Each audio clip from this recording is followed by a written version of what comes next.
Solutions क्या होता है भाई? सॉल्यूशन 9th क्लास में हमने पढ़ा था दो चीज़ों के बारे में। एक तो आपके पास थे प्योर सब्सटेंसेस और दूसरे थे आपके पास में mixtures. So what are pure substances? जोर से यार, सुबह सुबह एनर्जी नहीं है। प्योर सब्सटेंसेस होते हैं आपके पास में वो हमारे पास जो कि सिर्फ एक, जिनके अंदर सिर्फ एक एलिमेंट हो, contain only one element.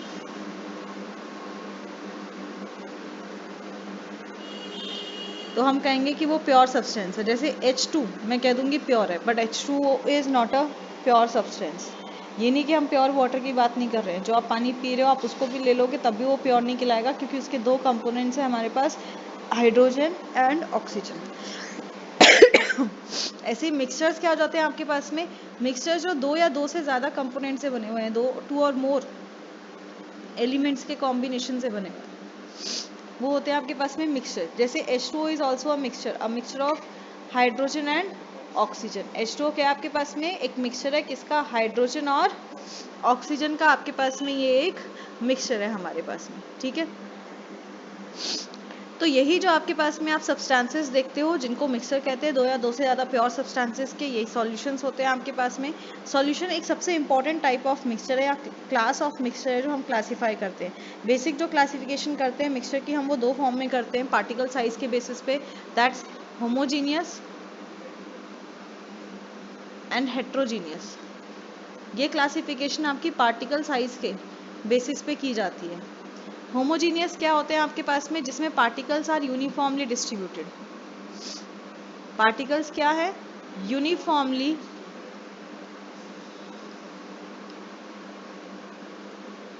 Distributed है। Particles are uniformly distributed. इसमें क्या होता है? पार्टिकल्स आर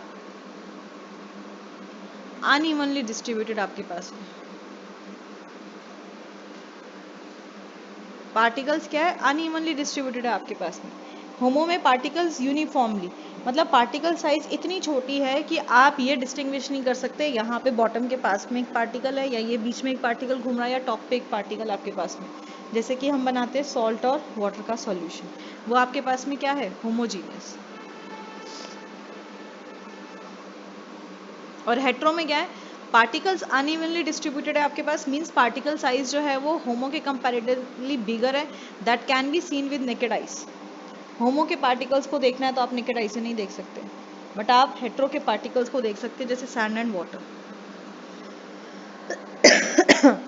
आप उसको जैसे ही टेबल पे रखोगे मिक्स करके, आप देखोगे उसमें कलर वेरिएशन देखने को मिलता है। नीचे डार्क ब्राउन, देन और थोड़ा हल्का, फिर हल्का, फिर हल्का, टॉप पे और हल्का। वो ब्राउनिश कलर क्या है? सैंड की क्वांटिटी को बता रहा है आपके पास, दैट इज अनइवन डिस्ट्रीब्यूशन आपको बता रहा है। हम पार्टिकल्स को फिगर आउट भी कर सकते हैं। तो जो सॉल्यूशन होता है आपके पास में, सॉल्यूशन क्या होता है? सॉल्यूशन एक तरह का होमोजीनियस मिक्सचर होता है। क्या होता है आपके पास में? It is a type of homogeneous mixture.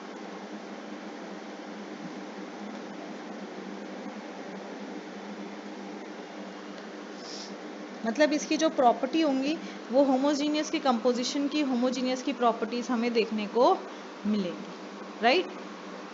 तो सॉल्यूशन क्या है आपके पास में? एक तरह का होमोजीनियस मिक्सचर है आपके पास में, जिसका कंपोजिशन और प्रॉपर्टीज हमारे पास होमोजीनियस की इक्विवेलेंट हमें देखने को मिलती हैं। अब इनकी जो आपके पास में यूजेबिलिटी है या इंपॉर्टेंस है हमारी लाइफ में, ये डिपेंड करती है इनके कंपोजिशन पे। किस पे डिपेंड करती है?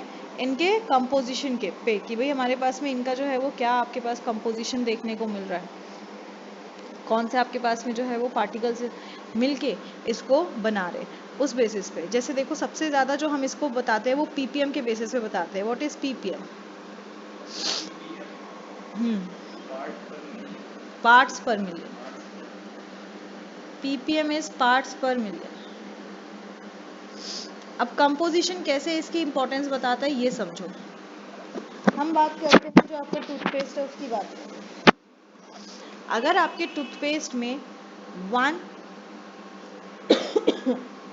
1 ppm फ्लोराइड आयन से,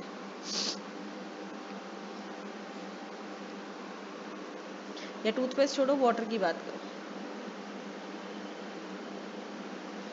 फ्लोराइड तो उसमें हम देंगे ही नहीं आपको, क्योंकि वो बनाएगा ही नहीं उसका, वो तो बहुत कम होता है।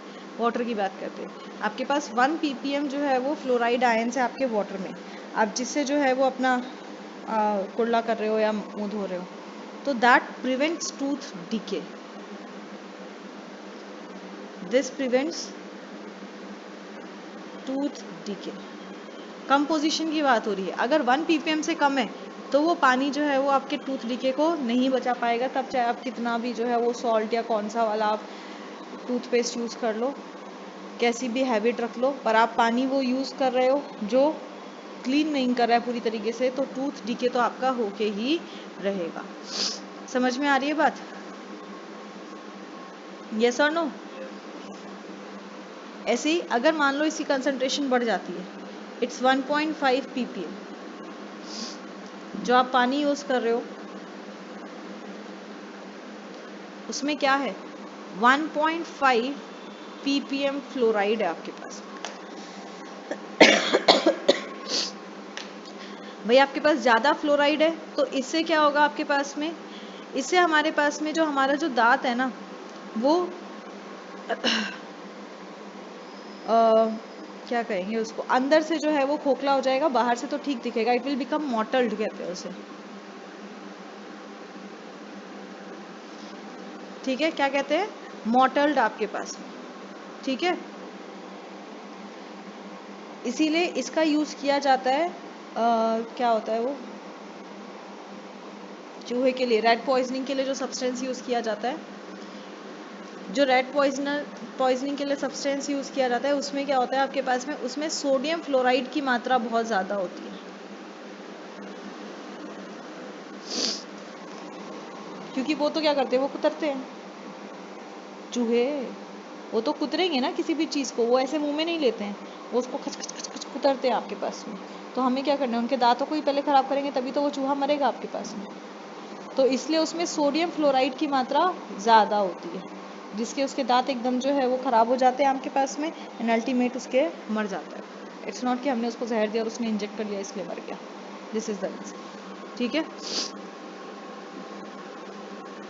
तो सॉल्यूशन की इंपॉर्टेंस कैसे पता चलती है, सॉल्यूशन की इंपॉर्टेंस पता चलती है आपके पास में कि जो सॉल्यूशन हमारे पास में उसके कंपोजिशन क्या है और कंपोजिशन किस रेशो में है। जैसे कि आपको बताया सोडियम फ्लोराइड के लिए ही देख लो, आपके पास में 1 ppm है बेस्ट है, 1 ppm से कम है ओके है बट कैन कॉज डीके, और 1 ppm से ज़्यादा है आपके पास में तो उसके कारण जो है वो दांत जो है वो आपका सूजने लग जाएगा, दांत अंदर से खोखला जैसे काम करती है वो करती है, दालों में जो कीड़ा लग जाता है, बाहर से फिट एंड फाइन अंदर से खराब, तो वो वाला काम हो जाएगा आपके पास में। ठीक है, तो सॉल्यूशन क्या है, प्रॉपर्टीज के साथ बात करते हैं, ये तो बात हो गई सॉल्यूशन की बेसिक पार्ट। क्या आया, कितनी छोटी सी मक्खी है। सॉल्यूशन क्या है आपके पास, सबसे पहले क्या है, homogeneous mixture, this is a homogeneous mixture of 2 और मोर सब्सटेंसेस। बोल बेटे साथ साथ, बोलने से बच्चों याद हो जाती हैं आधी बातें, बोल लो, और गलत बोलोगे तो मैंने सुन भी जाएगा, तुम गलत लेके बैठे हो मैं उसको करेक्ट भी कर दूंगी। तो सॉल्यूशन क्या है, होमोजीनियस मिक्सचर्स है। सॉल्यूशन क्या है आपके पास में, होमोजीनियस मिक्सचर है, 2 या 2 से ज़्यादा सब्सटेंसेस के, जिसका कंपोजिशन वेरी कर सकता है। जैसे अभी आपको ऊपर बताया फ्लोराइड आयंस का जो कंपोजिशन है आपके पास में वो वेरी कर सकता है, तो इसमें कंपोजिशन जो है वो आपके पास में वेरी करेगा, but up to certain limits, क्योंकि अगर आपने किसी का कंपोनेंट बहुत ही ज़्यादा कर दिया तो वो सुपर सेचुरेटेड चला जाएगा, तो वो सॉल्यूशन नहीं कहलाएगा आपके पास, राइट। तो अप टू सर्टेन लिमिट्स आपके पास में ये चीज़ हमें देखने को मिलती है। कंपोजिशन एंड प्रॉपर्टीज़ की बात करें तो वो यूनिफॉर्मली होती है हमारे पास, तो इस हिसाब से अगर हम देखें तो सॉल्यूशन के 2 कंपोनेंट्स आ जाते हैं, एक होता है सॉल्वेंट और दूसरा होता है आपके पास में सॉल्यूट। सॉल्वेंट क्या है आपके पास में, liquid component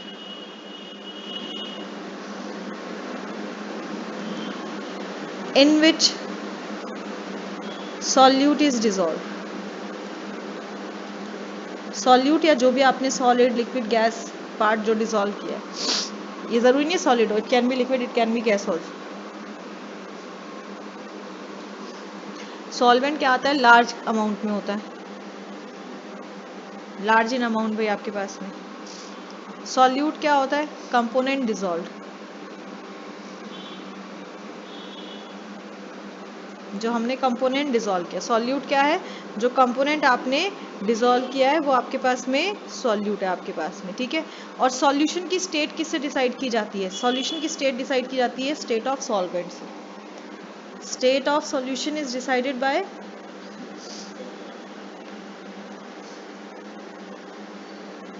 solution is decided by the state of solvent।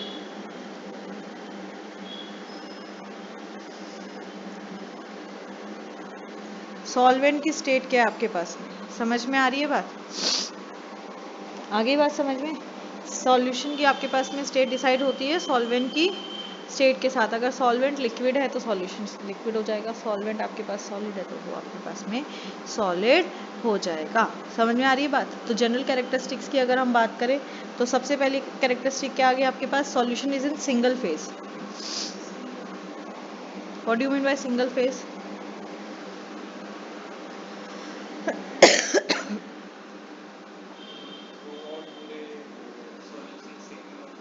हाँ,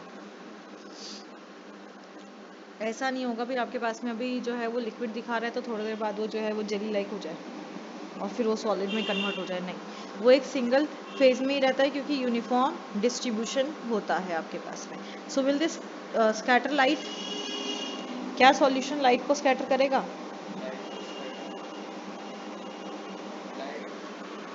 scattering of light, that is Tyndall effect जो हम देखते थे कि आपने जो है वो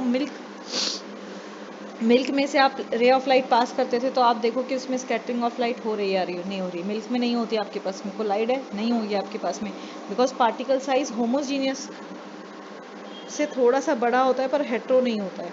तो यहाँ पे भी होमोजीनियस है सॉल्यूशन आपके पास में, मतलब particle size is very small. Particle size is very small आपके पास में, बहुत ज़्यादा छोटी है आपके पास में। इस कारण से स्कैटरिंग ऑफ लाइट नहीं दिखाई देता है। Do not show scattering of light, that is Tyndall effect. समझ में आ रही है बात? ये हमें स्कैटरिंग ऑफ लाइट नहीं शो करता है, हमारा जो है वो टिंडल इफेक्ट नहीं शो करेगा। क्या पार्टिकल्स को नेकेड आई से देख सकते हैं? नहीं देख सकते हैं, तो particles can not be seen with naked eyes.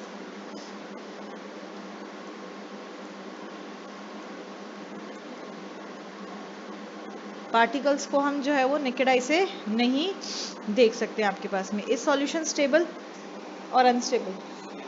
Stable होता है सिंगल फेज। जब बोल दिया यूनिफॉर्म कंपोजिशन बोल दिया थ्रू आउट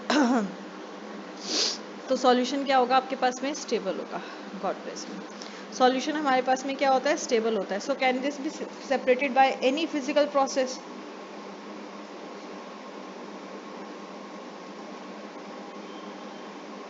नहीं कर सकते। फिल्ट्रेशन से आप नमक और पानी को अलग नहीं कर सकते, तो can not be separated by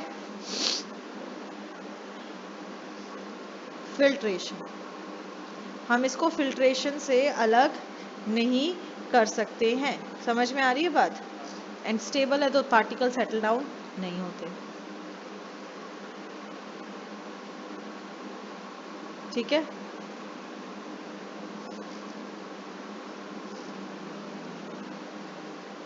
तो ये बात हो गई आपके पास में सॉल्यूशन की प्रॉपर्टीज की। अब हम बात करते हैं सॉल्यूशन के क्लासिफिकेशन की। सो क्लासिफिकेशन ऑफ सॉल्यूशन।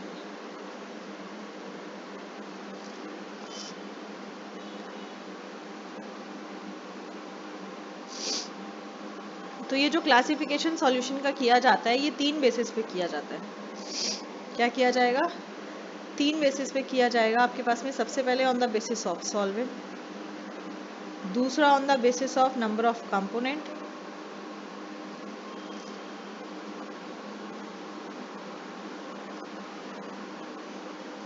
एंड तीसरा आपके पास में आ जाता है फिजिकल स्टेट।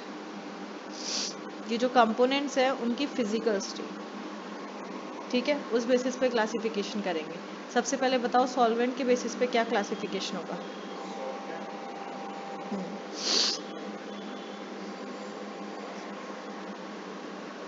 भाई सॉल्वेंट के बेसिस पे दो क्लासिफिकेशन होते हैं। सॉल्वेंट जिसमें कोई चीज़ घुल रही है, सॉल्वेंट क्या है, जिसमें कोई चीज़ घुल रही है। तो सॉल्वेंट के बेसिस पे हम इसका दो क्लासिफिकेशन करते हैं। एक तो आपके पास में सॉल्यूशन का जो सॉल्वेंट है वो वाटर हो, आपने वाटर में डिसॉल्व किया है। एक वाटर के अलावा आपने किसी भी दूसरे जो है वो सब्सटेंस में, जैसे एक्वस है, लिक्विड है आपके पास में, आपने इसमें जो है वो इसको डिसॉल्व किया है। तो अगर आप वाटर की बात कर रहे हैं तो उसे कहते हैं एक्वस, एक्वस सॉल्यूशन। क्या कुछ कह रहा था? दूसरा हो जाएगा non aqueous solution, aqueous and non aqueous solution.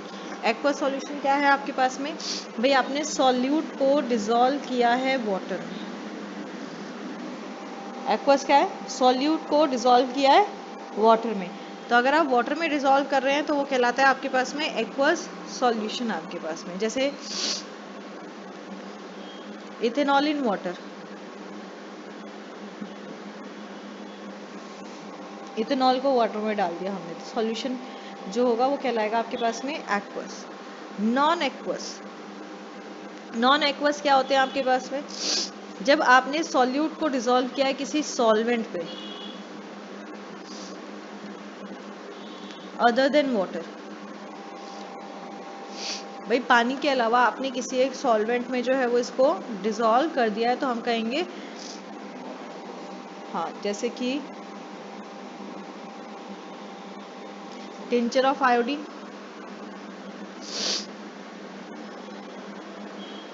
पढ़ा हुआ है ना tincture of iodine, tincture TIN, tincture TIN, tincture of iodine, this is iodine dissolved in alcohol. वो जो जब चोट लगती है सबसे पहले नहीं लगाते का ग्रीन ब्राउनिश, हाँ जो सॉल्यूशन है आपके पास में, that solution is tincture of iodine आपके पास में। आयोडीन को डिसॉल्व किया जाता है एल्कोहल में। समझ में आ रही है बात? तो आपके पास में दो आ गए हमारे पास में। पहला आ गया हमारे पास में क्या, एक्वस सॉल्यूशन, जो कि आपके पास में सॉल्यूट इन वाटर आपके पास, एंड दूसरा आपके पास में नॉन एक्वस सॉल्यूशन आपके पास में। नॉन एक्वस क्या है आपके पास में, वाटर को छोड़ के किसी और सॉल्वेंट में जब डिसॉल्व किया गया आपके पास, ठीक है। फिर आता है नंबर ऑफ कंपोनेंट के बेसिस पे, नंबर ऑफ कंपोनेंट के बेसिस पे, क्योंकि सॉल्यूशन है तो मिनिमम दो कंपोनेंट तो चाहिए आपके पास में। सो binary, ternary, quaternary and so on. हम जो सारा काम करेंगे वो हम बाइनरी के बेसिस पे करेंगे आपके पास में। भाई इसके दो कंपोनेंट्स होते हैं बाइनरी में आपके पास में, जैसे salt solution, salt and water. Ternary में कितने कंपोनेंट हो जाएंगे भाई, तीन कंपोनेंट हो जाएंगे आपके पास में। अब तीन कंपोनेंट में क्या हो सकता है, ऐसा हो सकता है कि दो सॉल्वेंट है एक सॉल्यूट है, या ऐसा हो सकता है दो सॉल्यूट है और एक सॉल्वेंट है। तो अलग अलग तरह के आपके पास कॉम्बिनेशन आपको इसमें देख सकते हैं। जैसे देखो जो नींबू पानी बना रहे हो उसमें क्या आता है, सॉल्ट, शुगर एंड वाटर, तीन चीजें हो गई आपके पास में। तो दो आपके पास में क्या आ गया, सॉल्यूट आ गया, एक सॉल्वेंट आ गया आपके पास में।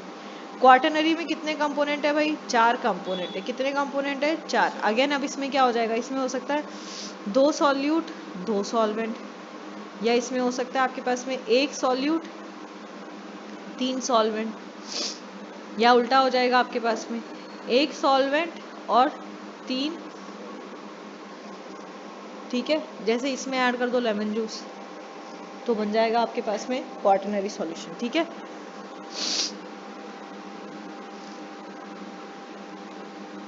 Now it comes on the physical state, भाई जो उसके कंपोनेंट्स है उनकी स्टेट के बेसिस पे।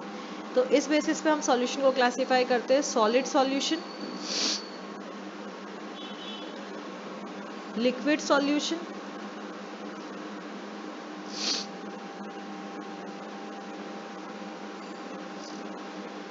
Gaseous solution. Solid solution, liquid solution and gaseous solution. देखो सॉल्यूशन की स्टेट बताई थी किसके द्वारा पता चलती है, सॉल्वेंट के द्वारा। किसके द्वारा, तो जब मैंने कहा सॉलिड सॉल्यूशन, मतलब सॉल्वेंट हमेशा क्या होगा, solid. So it can be कि सॉलिड का सॉल्यूट आपके पास क्या हो सकता है, तीन हो सकता है। सॉलिड का सॉलिड में, सॉलिड का सॉलिड में, या फिर लिक्विड को सॉलिड में डिसॉल्व किया,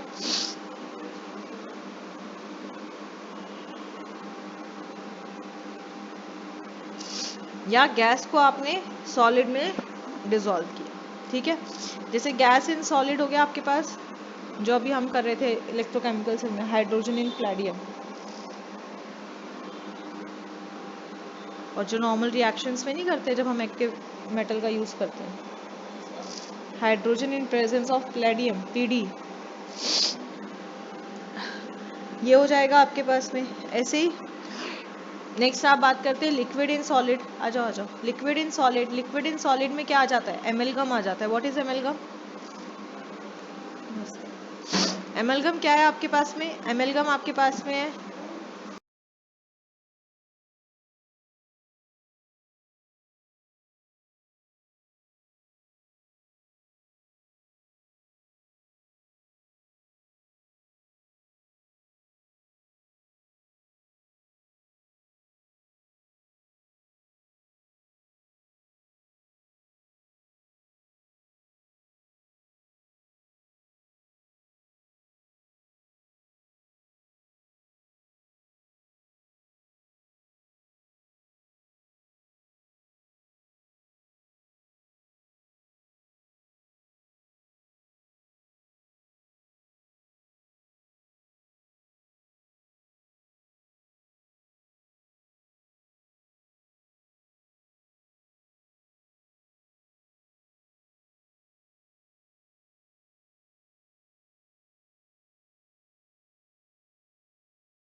किसकी बात हो रही थी, एमेलगम की बात हो रही थी। एमेलगम क्या है?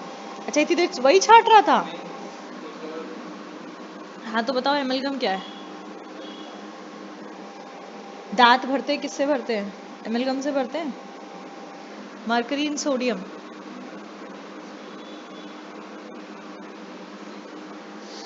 मरकरी का सोडियम में जो सॉल्यूशन तैयार किया जाता है, mercury is liquid at room temperature, तो मरकरी का जो आपके पास में तैयार किया जाता है वो आपके पास एमेलगम होता है। And solid in solid, all alloys, alloys पता है ना, आप एक या दो मेटल नॉन मेटल को कंबाइन करते हैं ताकि उनकी जो डिजायर्ड प्रॉपर्टीज है वो मिल जाए आपके पास में। तो सॉलिड इन सॉलिड आपके पास में एलॉयज हैं आपके पास में, जैसे ब्रॉन्ज।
ये समझ में आ गया। अब जब लिक्विड सॉल्यूशन की बात करिए, मतलब सॉल्वेंट का फेज क्या होगा, सॉल्वेंट तो लिक्विड ही रहेगा हमारे पास, क्योंकि सॉल्यूशन की स्टेट कौन डिसाइड करता है, physical state, solvent. Solute solid हो सकता है, या लिक्विड हो सकता है, या फिर गैस हो सकता है आपके पास में। चलो अब एक एक का एग्जांपल दो। एक सॉल्यूशन जिसमें कि आपने सॉलिड को लिक्विड में मिक्स किया है, salt and water, very good. Liquid को लिक्विड में किया,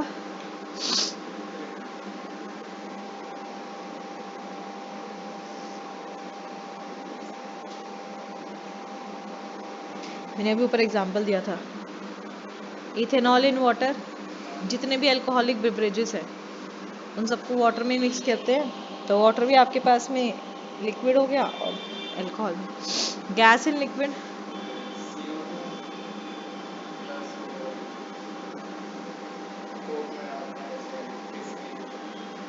क्या कहते हैं उसको, एरेटेड ड्रिंक्स, एरेटेड ड्रिंक्स। या और भी आसान बताऊं, H2O, ऑक्सीजन इन हाइड्रोजन, ये भी तो यही चीज है, oxygen in diffused in water. Fishes कैसे लेती है, ऑक्सीजन डिफ्यूज्ड इन वाटर, तो ये भी क्या आपके पास में gas in liquid. Okay next, gases solution, कौन सा फेज होगा आपके पास,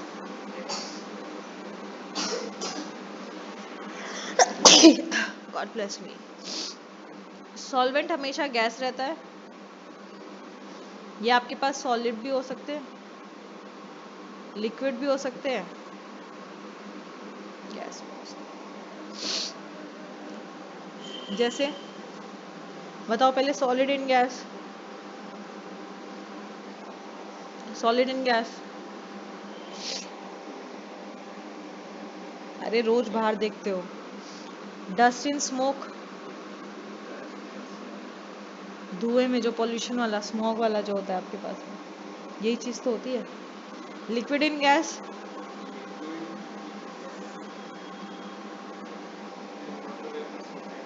एग्जैक्टली, ह्यूमिडिटी इन एयर, चलो दिमाग चला दे रहा। And gas in gas,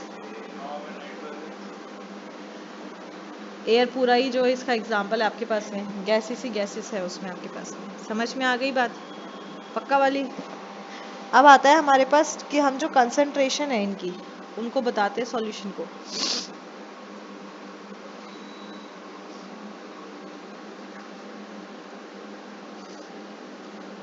concentration of solutions, तो भाई इन कंसंट्रेशन को बताने के भी हमारे पास में कई सारे तरीके हैं। जैसे सबसे पहले mass percentage, W/W form, mass percentage W/W form. जो सॉल्यूशंस है हमें पता है उनकी जो कंपोजिशन है वो वेरी करती है आपके पास में up to a certain limit आपके पास में, तो उनको हम जो है वो कंसंट्रेशन ऑफ सॉल्यूशन को अलग अलग उसमें डिफाइन बता सकते हैं, सॉरी अलग अलग यूनिट्स के साथ बता सकते हैं, अलग अलग स्टेजेस के साथ बता सकते हैं। कंसंट्रेशन होता क्या है, concentration is amount of solute, this is amount of solute present in the solution,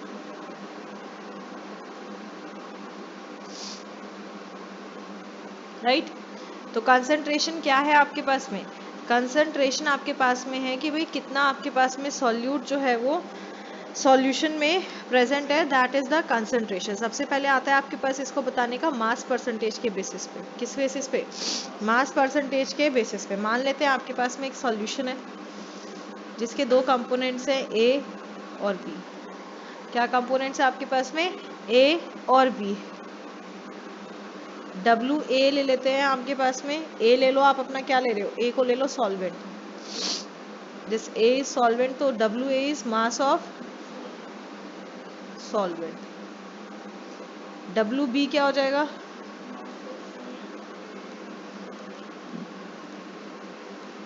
mass of solute. तो if you want to say mass percentage बतानी है तो मास परसेंटेज किसकी बताएंगे, सॉल्यूट की परसेंटेज, क्योंकि कंसंट्रेशन क्या होती है, सॉल्यूट की होती है हमारे पास में, कितना सॉल्यूट प्रेजेंट है। तो मास परसेंटेज बताएंगे तो क्या हो जाएगा, सॉल्यूट कितना है, W B. Upon WA plus WB into 100। समझ में आई बात? WB upon WA plus WB into 100, मतलब आपके पास में क्या हो गया, mass of solute upon mass of पूरा सॉल्यूशन इंटू 100 आपके पास में। मतलब अगर मैंने बोला कि मेरे पास है 10% glucose solution, so what does this 10% glucose solution means? It means 10 gram of glucose कितने में, yes, in 100 gram of solution. समझ में आई बात? इसका मतलब क्या हो गया भाई, 10 ग्राम आपके पास ग्लूकोज किसमें प्रेजेंट है, 100 ग्राम ऑफ सॉल्यूशन। सेकेंड आता है आपका वॉल्यूम परसेंटेज।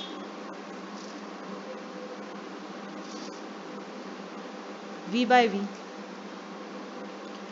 अगेन आपके पास वॉल्यूम परसेंटेज क्या हो जाएगा आपके पास में, वॉल्यूम परसेंटेज का मतलब क्या हो गया आपके पास में, this is volume of component, volume of component per 100 parts by volume of solution.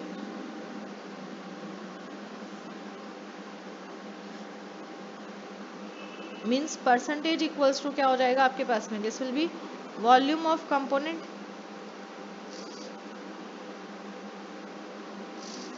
Upon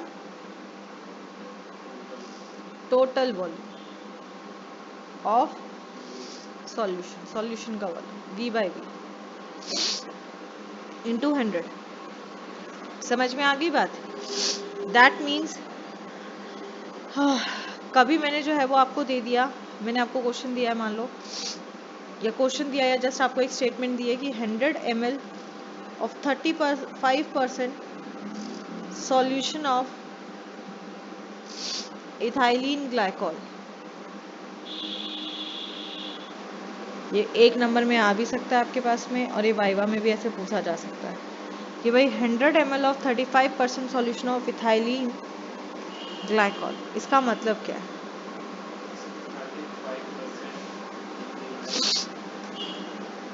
35% solution है आपके पास में, परसेंटेज में सॉल्यूशन है,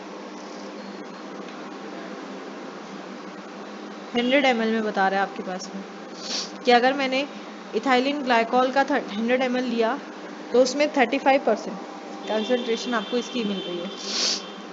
इसका मतलब क्या हो गया, इसका मतलब हुआ कि इसमें 35 ml इथाइलिन ग्लाइकॉल है और किस में डिजोल्व है, वाटर में होता है डिजोल्व हमारे पास में अल्कोहल बेवरेजेस।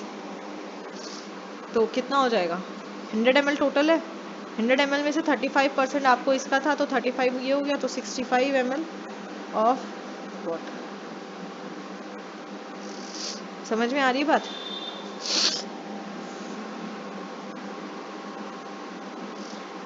इसका यूज कहाँ होता है, चलो लगे हाथ ये बता दो, इस पे एक और कंसेप्चुअल बनता है।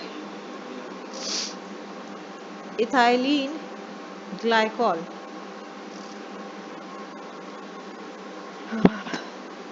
is used in the working of car engines. Why? Car engines. Why? ये क्वेश्चन आता है। भाई क्यों होता है, क्योंकि इथाइलिन ग्लाइकॉल एक antifreeze, ethylene glycol is an antifreeze, मतलब ये फ्रीज नहीं होने देता। जैसे कभी कभी होता है ना, ठंडियों में देखते होगे गाड़ी का स्टार्ट होने में दिक्कत होती है, स्पार्क नहीं ले रही होती है, वो कहते हैं इंजन ठंडा हो गया, है कि नहीं? तो ethylene glycol as an antifreeze use किया जाता है, मोस्टली सीएनजी के साथ होता है ये आपके पास में, वो कंप्रेस हो जाती है, वो एकदम ठंडी हो जाती है, तो ठंडी हो गई तो वो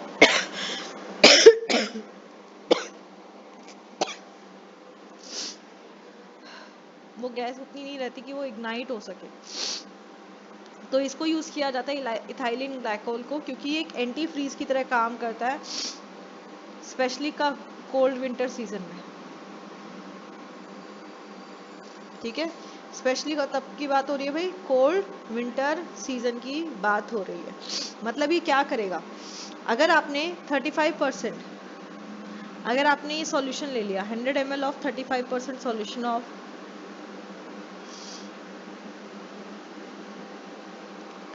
इथाइलिन ग्लाइकॉल लिया आपने, ठीक है, सेम कंसंट्रेशन की बात कर रहे हैं, यही एक कंसंट्रेशन है जो यूज किया जाता है इसमें, इसी कंसंट्रेशन को यूज किया जाता है आपके पास में।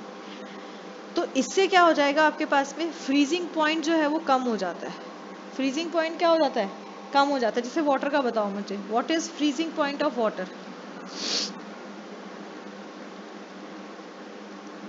केल्विन में या सेल्सियस में, केल्विन में या फिर सेल्सियस में, सेल्सियस में, ठीक है, 0 डिग्री सेल्सियस पे फ्रीज हो जाएगा आपके पास में।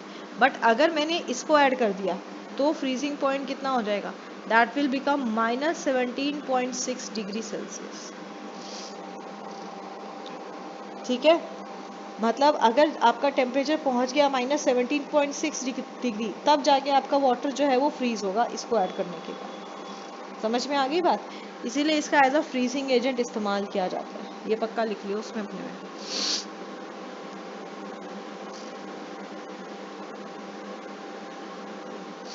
नेक्स्ट आता है आपके पास में थर्ड कंसंट्रेशन निकालने का, mass by volume. Mass by volume मतलब W by V। Mass by volume क्या है, W बाय V आपके पास में। तो ये क्या होगा आपके पास में,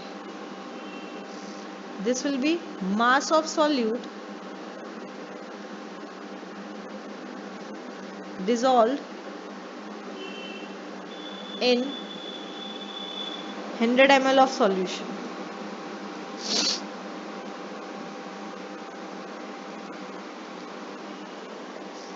मास of solute dissolve in 100 ml of solution आपके पास में, मास बाय वॉल्यूम परसेंटेज। मतलब ये क्या हो जाता है, ये हो जाता है आपके पास में मास ऑफ, सॉरी मास नहीं, volume,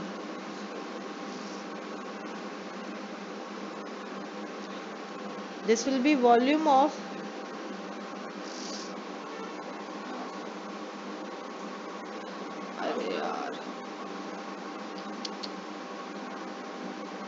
mass of solute upon volume,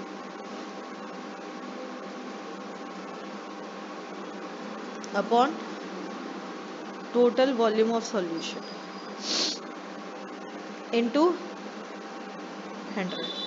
मतलब अगर मैंने कहा 10% solution of sodium chloride, 10% solution of sodium chloride, then what does it mean,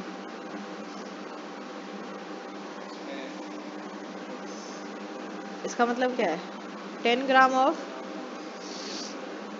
sodium chloride in 100 ml solution, पूरे ml सॉल्यूशन की बात हो रही है इसमें, ये फर्क है। समझ में आ रही है बात, पीछे हम क्या बात कर रहे थे, पीछे भी वॉल्यूम की बात थी, बट उसमें क्या था आपके पास में 100 ml आपके पास में किस पूरे का हमारे पास डिफाइन हो रहा था। तो हमने कहा था जब 35% की बात हो रही थी, the 35 ml of glycol ethylene, sorry ethylene glycol plus 65 ml of water, solvent के रिस्पेक्ट में था आपके पास। यहाँ क्या आपके पास में पूरा solution 100 ml, that is 10 gram of sodium chloride in 100 ml of solution. यही यूनिट आपके पास फार्मेसी में यूज की जाती है, जो डॉक्टर आपके पास में, डॉक्टर ना जो मेन टेबलेट है उसका नाम लिख के दे देते हैं, उसके बाद में वो क्या करते हैं, देखा हो तो वो केमिकल फॉर्मूला लिख के देते हैं। केमिस्ट क्या करता है, जिसमें वो कंसंट्रेशन है वो दवाई देनी।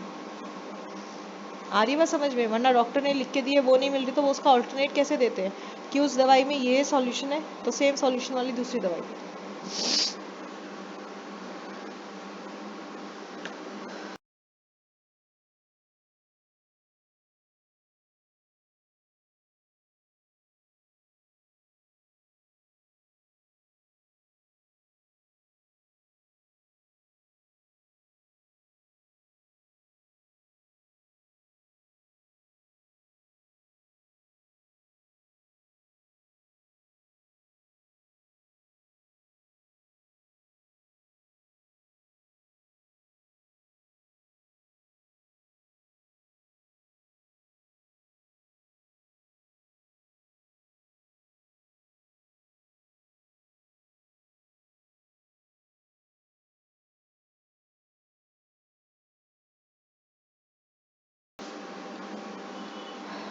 हो गया क्लियर? नेक्स्ट बात करते हैं पीपीएम। पीपीएम क्या है? पार्ट्स पर मिली, पीपीएम। अगेन एक क्वांटिटीज में पार्टिकल्स में चेक किया जाता है आपके पास में, तो पीपीएम का फॉर्मूला क्या हो गया आपके पास में? That PPM is number of parts of solute या component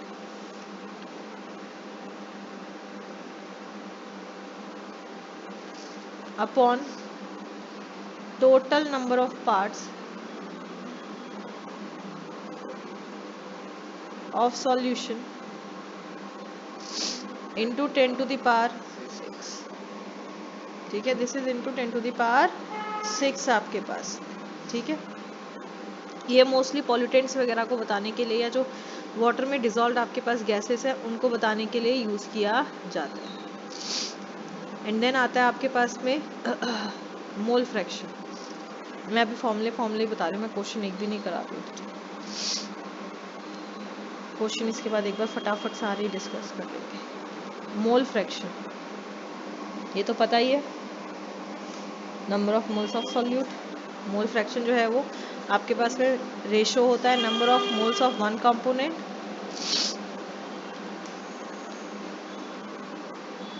moles of one component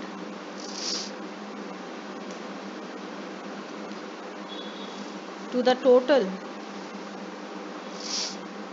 number of moles of all component।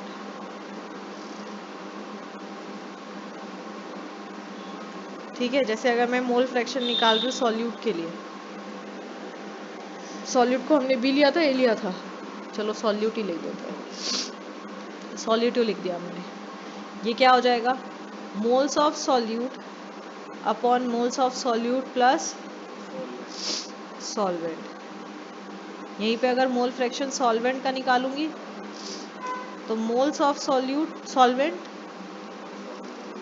Upon moles of solute plus moles of solvent आपके पास में। और ये मोल फ्रैक्शन की वैल्यू दोनों की सम क्या होती है हमेशा? Mole fraction of solute plus mole fraction of solvent is 1, right? ये क्या होती है हमेशा? 1 होती है आपके पास में।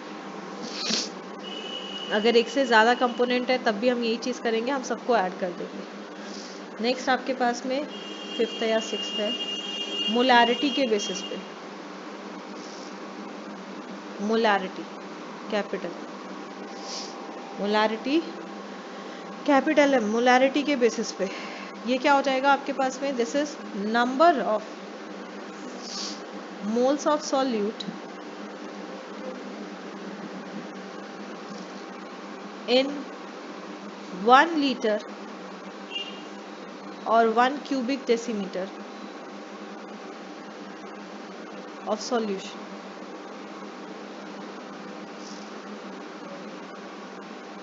ठीक है, मतलब molarity is what? Number of moles of solute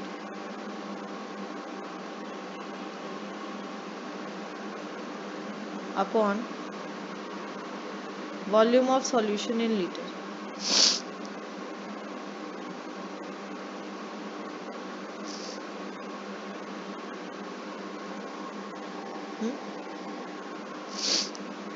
और ये मोलैरिटी टेम्परेचर पे डिपेंड करती है, मतलब टेम्परेचर चेंज होगा तो मोलैरिटी भी क्या हो जाती है? चेंज हो जाती है। मोलैरिटी क्या हो जाएगी? चेंज हो जाएगी आपके पास। समझ में आ गई बात? जैसे अगर मैंने कहा आपके पास में 0.25 मोलैरिटी पर लीटर, इसको लिखते हैं 0.25 कैपिटल एम, मोलैरिटी की यूनिट का सिंबल कैपिटल एम आपके पास, of NaOH solution.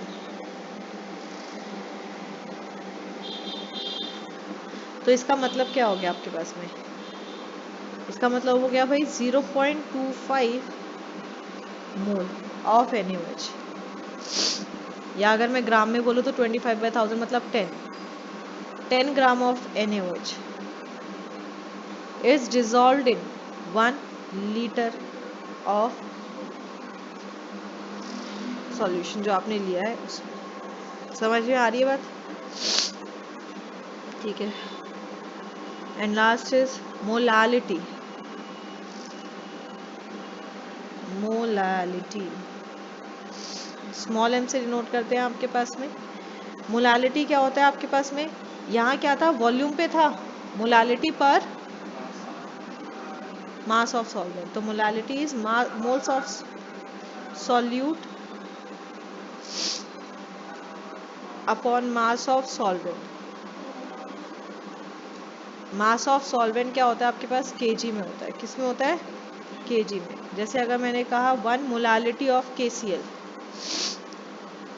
1 molality of KCl, हाँ नीचे सॉल्वेंट होता है ये, पर उसमें सिर्फ सॉल्वेंट के रिस्पेक्ट में, ये पूरे वॉल्यूम ऑफ सॉल्यूशन के रिस्पेक्ट में।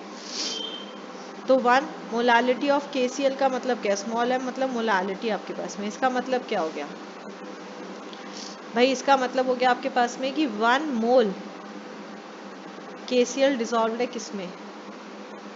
1 kg ऑफ वाटर। सॉल्वेंट है ना, KCl तो सॉल्यूट है ना आपके पास में, सॉल्ट है ना, पोटेशियम क्लोराइड, सॉल्ट है ना पोटेशियम क्लोराइड, तो सॉल्यूट हुआ ना। KCl dissolved in water. ठीक है।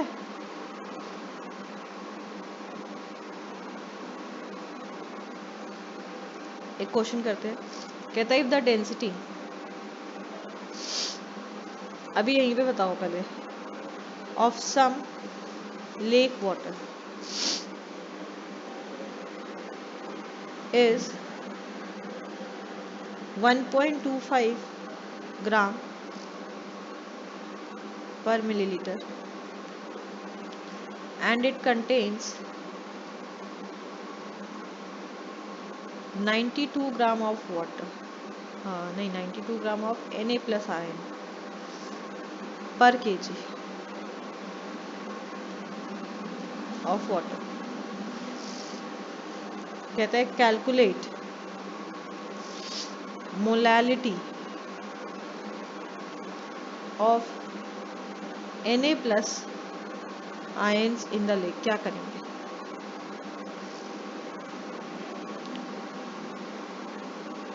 बताओ, ऐसे ही बताओ।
सोच लिया?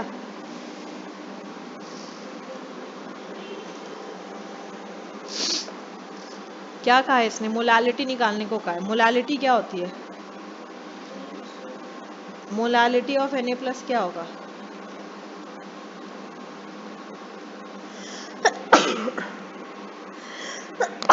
God bless me. मोलालिटी क्या हो जाएगा आपके पास में? अभी फॉर्मूला बताया, moles of solute upon mass of solvent, right. Solute क्या है? तो moles of Na plus ion plus mass of solvent, यही होगा, हाँ या ना। तो सॉल्वेंट का मास आपको लेना है केजी में। पहले आप निकाल लो moles of Na plus. Moles of Na plus क्या हो जाएंगे? Na प्लस के कितने हैं? मोल्स क्या होता है? Given mass upon molar mass. Given mass कितना है? 92। मोलर मास कितना है? 23। तो दिस विल बी व्हाट, 4 जा 4 मोल, तो मोलैलिटी क्या हो जाएगा 4/1, 4 मोल पर केजी, क्या हो जाएगा 4 मोल पर केजी।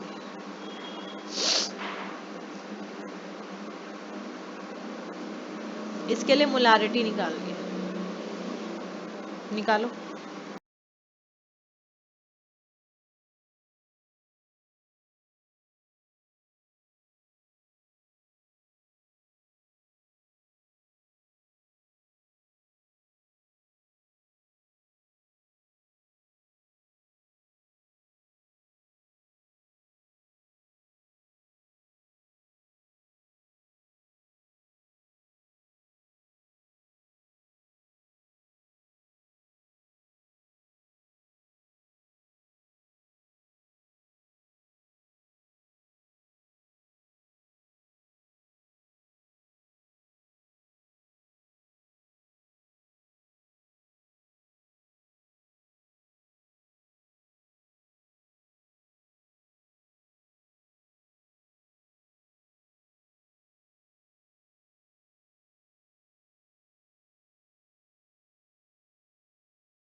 आ गया,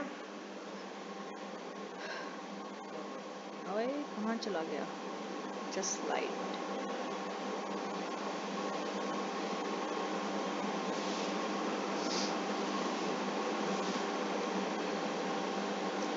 आपको दिया 30 gram of CONO3 whole twice, क्या दिया है CONO3 होल ट्वाइस आपके पास में .6H2O in 4.3 litre of solution. Molarity निकालनी है, so what's molarity,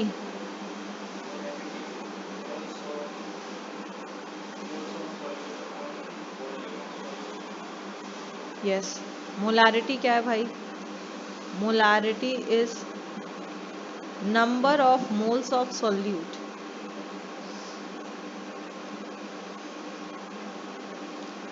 upon volume of solution. Solution क्यों करता है, सॉल्यूशन, तो number of moles of solute, हमें सॉल्यूट का मोल निकालना है, मतलब किसका मोल ऑफ निकालना है आपको, moles of CONO3 whole twice .6H2O, right. तो इसका मॉलिक्यूलर मास निकालो,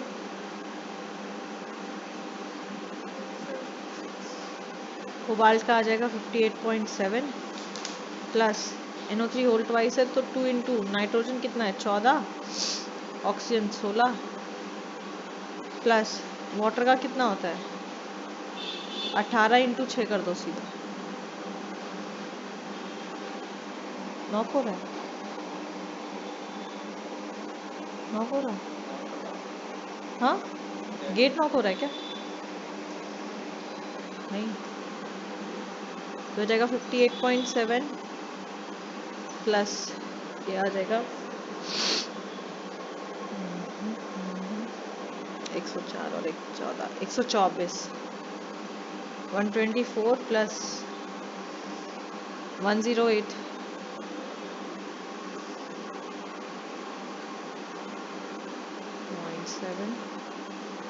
0.709 290.7, देख लेना कहीं कैलकुलेशन में गड़बड़ तो नहीं कर दी। अब इसने क्या कहा, कितना है गिवन मास 30 ग्राम, कितना है गिवन मास 30 ग्राम, तो मोल्स कितने हो गए 30/290.7। इसको डिवाइड करके निकालना भाई क्या आएगा आपके पास में। No I am not finding it, आप खुद निकाल लेना बाद में या कैलकुलेटर से कर दे।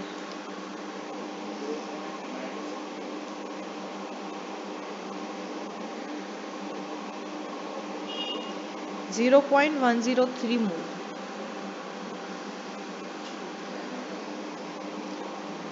नीचे का पॉइंट हटाएगा ऊपर 300 आ जाएगा ना आपके पास में। तो दिस विल बी 0.103 मोल आपके पास में। अब करते हैं कितना बोला है 4.3 लीटर, तो ये हो जाएगा 0.103 अपॉन 4.3। सॉल्व करोगे तो अगेन कुछ पॉइंट में आ जाएगी मोलैरिटी। समझ में आई बात पक्का वाली।